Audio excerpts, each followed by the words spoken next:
So I was talking about, we are back now, some technical hitch was there. We were talking about the relationship management. So it's the ability to inspire and motivate the people, influence the people, and also it helps in teamwork. When there is team, there is a leadership also. A leadership must influence, must inspire the teammates. It must support to the hilt. Why some of the teams do succeed? Sir, how relationship management relates with leadership?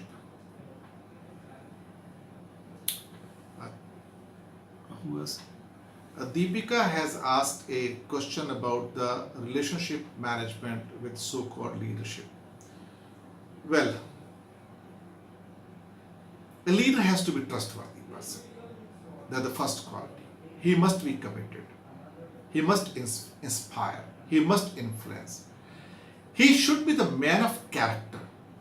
If a person is having that kind of qualities where he can guide his members and his team members have some kind of or a trust in his own abilities and potential, then things become much easier. Isn't it? Think, if a leader is not trustworthy, will he be able to have a positive and productive relationship with his teammates? Who is going to be the team member? Who will be going to be the team leader who can be trusted by the members? The person who has the ability, the person who has the character, the person who has the integrity, the person who has the commitment.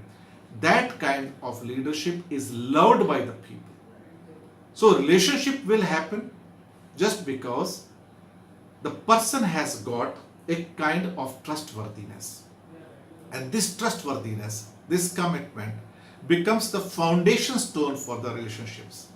Any kind of relationship, whether personal or professional, cannot sustain for a longer period without a kind of, you can say, a trustworthiness, a character, a capability, the skill sets at personal level. Not possible. Relationship means trust, nothing else. And if somebody who is trustworthy, he can be trusted upon. And the team members, if they are lucky enough to have the good leader, the person who can really deliver, the person who can really look after them, then I think it's basically a gem of the point as far as relationship managements are concerned. So any kind of relationship management, the trust is absolutely necessary. For leadership also, trust is necessary, because leadership and team, it's a relationship management at professional level.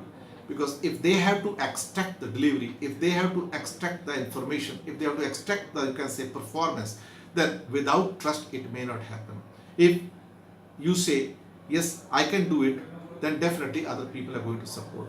Look at the battlefield, see, for illustration.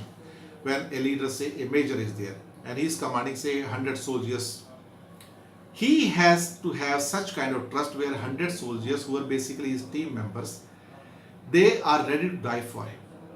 But they will be ready to die for him only if the leader is first ready to sacrifice his own life. So it means the team has got that kind of trust that if we die, our own people, our own leaders, they are also willing to die for us. So this is the relationship which you can prominently see the armed forces, where this relationship management becomes quite a big domain, and where the people who are the bigger officers, like commanding officers, are there, and they are being loved by the team members, they are loved by their soldiers, because they can sacrifice their life. Now for that one, you need to have the influence, you need to have trust, you need to have love for them, and you need to have because the trust in the capabilities and abilities also. And some more questions are coming here. Leader is good, but he is not emotionally attached to his employees. He is more of a company manager, but then also his team members are performing good. How does this happen? More questions are coming here from, I think, Nivedita Pritam Bharadwaj. Well, if you are working in a corporate office or a professional, you can say, setup, some kind of relationship will be there. Some kind of professional relationship will be there. when some kind of professional relationship is there. So we cannot say that this man is only working for the company. If this man works only for the company, then he just simply cannot extract the performance from any of the teammates. The teammates need some kind of motivation, some kind of inspiration, some kind of influence, and this can come only through the personal abilities of the leader. It cannot come if a leadership works like a machine in any of the organization. We are not machines, we are not robots.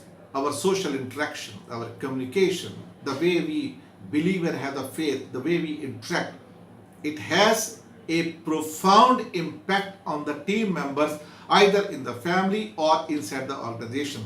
There is no doubt that each one of us, when we work in the organization, it is for the goals of the organization. We are working for them. They've got some objectives and targets and we are working for them. But question arises here. Even if the goals are common for them, the targets are common for them, still the leadership must inspire the people to make the delivery of that one positive and productive.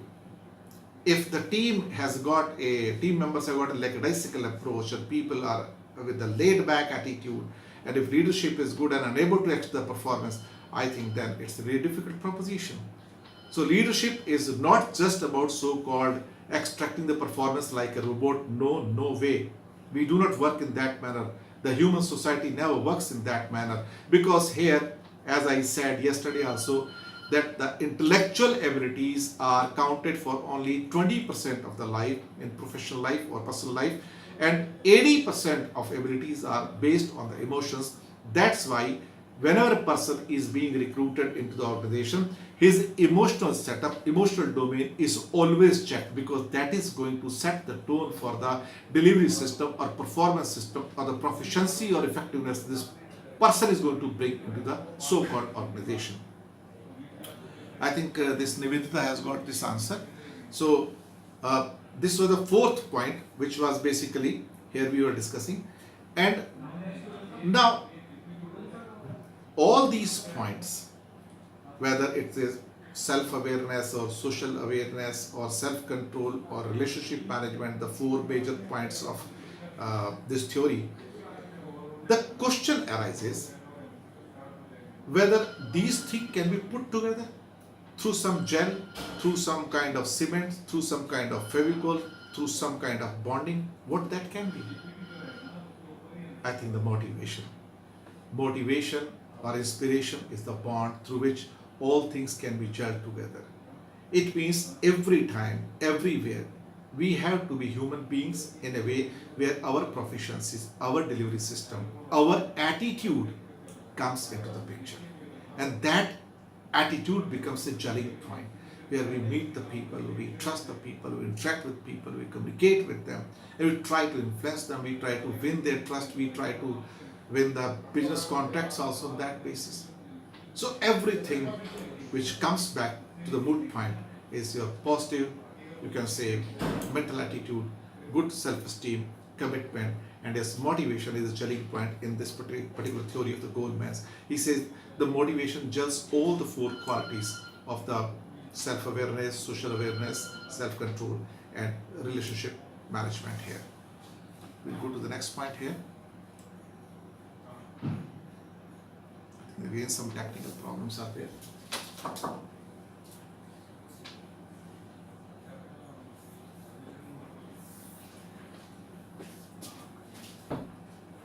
Slide change कैसे करेंगे इसमें?